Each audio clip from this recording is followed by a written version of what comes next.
She heard the words before she opened her eyes. A small voice, trembling in the dark, pressed close against her chest beneath layers of cardboard and a threadbare blanket that smelled like exhaust and rain. "Mama, it's cold." Nadine Carter pulled her daughter closer. 5-year-old Bea was shivering again, her little fingers gripping the front of Nadine's jacket like it was the only thing keeping her tethered to the world. And maybe it was, because the world hadn't been kind to either of them, not for a long time. They were sleeping beneath an overpass on Route 9, just outside the town of Ridgehaven, Colorado. It was mid-November. The temperature had dropped to 26 degrees, and the wind cut through the gaps in the cardboard like a blade. Nadine could feel the cold in her bones, but she didn't shiver. Not anymore. She had trained her body to hold still, to save heat, to give everything she had to the small, fragile person curled against her ribs. "I know. Baby," Nadine whispered. "Just close your eyes. Morning's almost here." But morning was still hours away, and even when it came, it wouldn't bring much. A walk to the gas station bathroom to wash their faces, a trip to the church food pantry if they opened before 9, maybe a $1 menu breakfast if Nadine had collected enough coins from the sidewalk drains and parking lots. This was their life now, and it hadn't always been this way. 18 months earlier, Nadine had been a dental hygienist in Fort Collins. She had a 2-bedroom apartment, a used Honda Civic, and a small savings account she was slowly building toward a house. Then the clinic closed. Then the landlord raised the rent. Then the car broke down, and the repair cost more than she had. One thing knocked into the next like dominoes falling in a long, terrible line. She fell behind on rent, got evicted, moved into a motel, ran out of money, moved into her car, lost the car, and then there was nothing left between her and the ground. She had tried shelters, but the shelters in Ridgehaven were full, and the ones with beds had wait lists that stretched for months. She had tried calling family, but there was no family left to call. Her mother had died when Nadine was 17. Her father had disappeared long before that. She had one uncle somewhere in Nebraska, but the number she had for him was disconnected years ago. She was alone in the world, save for the little girl who called her mama and believed, with the pure, stubborn faith of a child, that things would get better. Nadine didn't have that faith anymore, but she pretended she did. Every single day.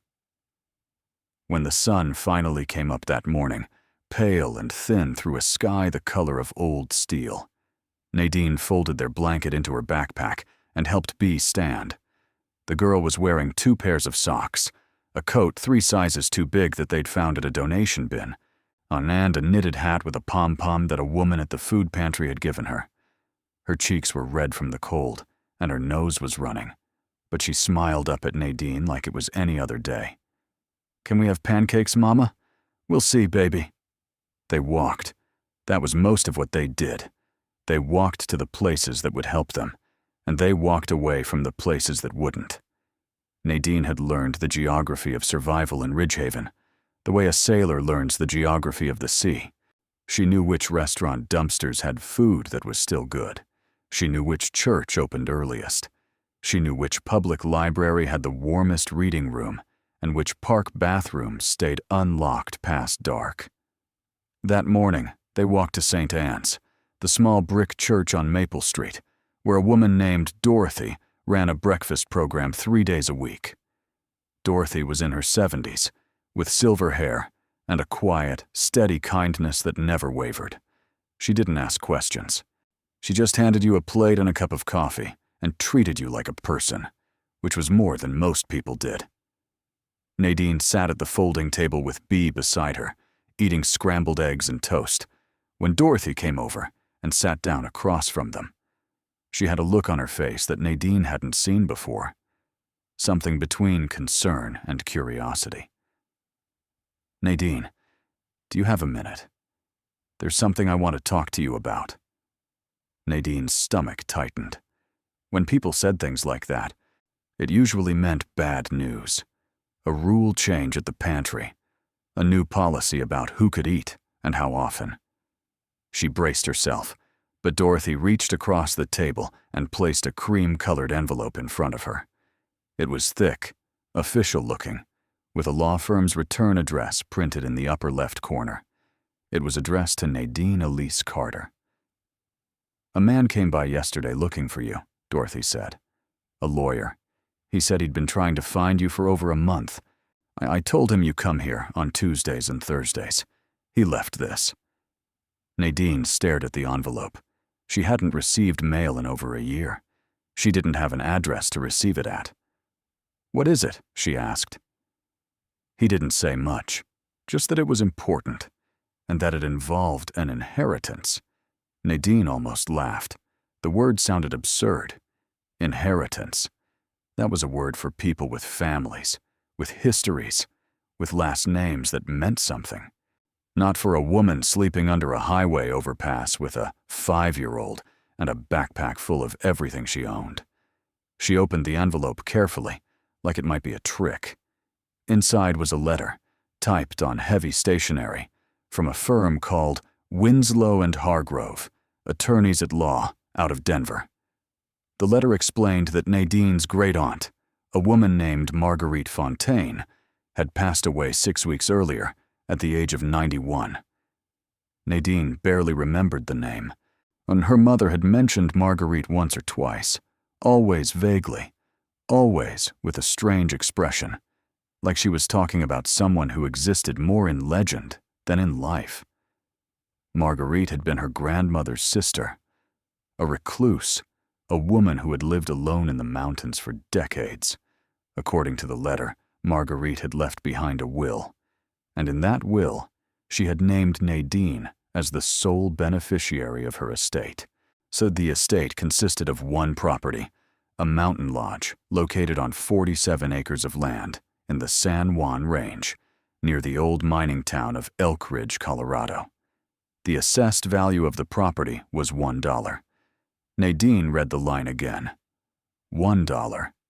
The letter explained that the lodge had been abandoned for years, was in severe disrepair, and had been deemed structurally questionable by the county assessor's office.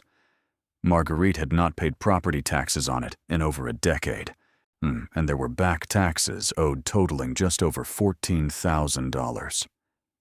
The county had been on the verge of seizing the property when Margarite died. The letter also said that if Nadine wished to accept the inheritance, she would need to sign certain documents and assume responsibility for the property, including the back taxes. If she declined, the property would revert to the county and be demolished. There was a phone number at the bottom of the letter, and Nadine stared at it for a long time. "Everything okay?" Dorothy asked. Nadine didn't answer. She folded the letter and put it back in the envelope, and she sat there with her hands flat on the table, feeling the weight of something she couldn't yet name settling over her like snow.